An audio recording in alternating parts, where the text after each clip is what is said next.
Hey guys welcome back to our channel. चले एसेছি অনেক দিন পরে আরো একটি নতুন মিনি ব্লগ নিয়ে।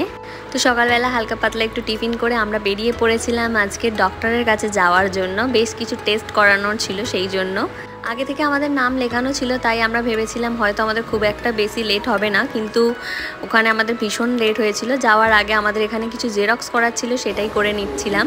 তারপর এখানে ফার্স্টেই আমরা আমার ডকুমেন্টস দেখিয়ে চলে গিয়েছিলাম ভেতরে। তো ভিতরে বেশিক্ষণ সময় লাগেনি, তাড়াতাড়ি বেরিয়ে এসেছিলাম এখান থেকে। তারপর আমরা চলে গিয়েছিলাম ডানকুনির কাছাকাছি একটা শপিং মলে। সেখান থেকে বেশ কিছু শপিং করার পর বেরিয়ে এখানে খেয়ে নিয়েছিলাম একটু আখের জুস। আর বাড়িতে এসে মা দেখি রান্না করেছিল অনেক কিছু। এখানে ছিল ভাত, শুক্তো, আলু ভাজা, করলা ভাজা, কুমড়ো ভাজা, ডিম, আরও অনেক কিছু ছিল। আর সন্ধ্যের দিকে দেখো এখানে এখন বানিয়ে নিচ্ছিলাম একটু চাউমিন। তো এটা বানিয়ে রেখে আর খাওয়া হয়নি, আমরা চলে গিয়েছিলাম দুজনে মিলে তারপর একটু দোকানদারি করার জন্য। আজকে বাপি আর রাহুল একটু বেরিয়েছিল, তার জন্য আমরা দুজনে ছিলাম এই ফার্স্ট টাইম দোকানে। দিশা আর আমি সন্ধে হয়ে গিয়েছিল, তাই এখানে দিশা সন্ধে দিয়ে দিচ্ছিল। চলো আমি তোমাদেরকে দেখাই দোকানে এখন কি কি মিষ্টি রয়েছে। এই সব মিষ্টির দাম আমরা এখনও জানি না। কিছু কিছু মিষ্টি আমরা ওদেরকে কল করে জিজ্ঞেস করছিলাম যে কোনটা কত দাম। আর এইখানে ছিল সমস্ত আইসক্রিম। তারপর যে চাউমিনটা বানিয়েছিলাম মা, সেটা আমাদের এখানে দিয়ে গিয়েছিল। আর দেখো রাহুল রাত্রে এসে আমাদের জন্য এখানে রান্না করছিল। মা রান্না করা হয়ে গিয়েছিল, তারপরে ওর আবার ইচ্ছে হয়েছিল রান্না করার জন্য। এখানে ও বানাচ্ছিল আজকে চানা পনির।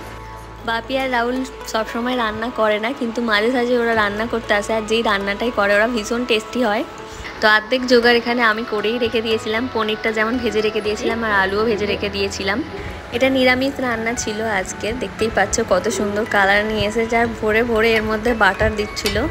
আমার শ্বশুর আর রাহুলের একটা কমন ব্যাপার কি রয়েছে জানো তো, ওরা রান্নায় ভরে ভরে অনেক কিছু জিনিস দেওয়ার পরে বলবে যে, আমরা যদি বলি যে ভীষণ টেস্টি হয়েছে, তখন বলবে ওরা কিছুই ব্যবহার করেনি, এমনিই টেস্টি হয়েছে। কিন্তু না, ওরা অনেক কিছু জিনিস ব্যবহার করে রান্নার মধ্যে, যেগুলো আমরা রেগুলার রান্নায় ইউজ করি না। তারপরে ওরা আমাদেরকে বলে যে তোমরা কেন এরকম টেস্টি করতে পারো না। তো যাই হোক, খেতে ভীষণ টেস্টি হয়েছিল। নিজের রান্না নিজে খেয়ে দেখো নিজের প্রশংসা কীরকমভাবে করতে হয়। তো এই ছিল সারাদিনের একটা রুটিন, যেটাকে আমি ছোট করে দেখানোর একটু চেষ্টা করলাম তোমাদের সামনে। অবশ্যই ভিডিওটা ভালো লাগলে লাইক, কমেন্ট, শেয়ার করতে ভুলবেন না। দেখা হবে পরের কোনো ভিডিওতে।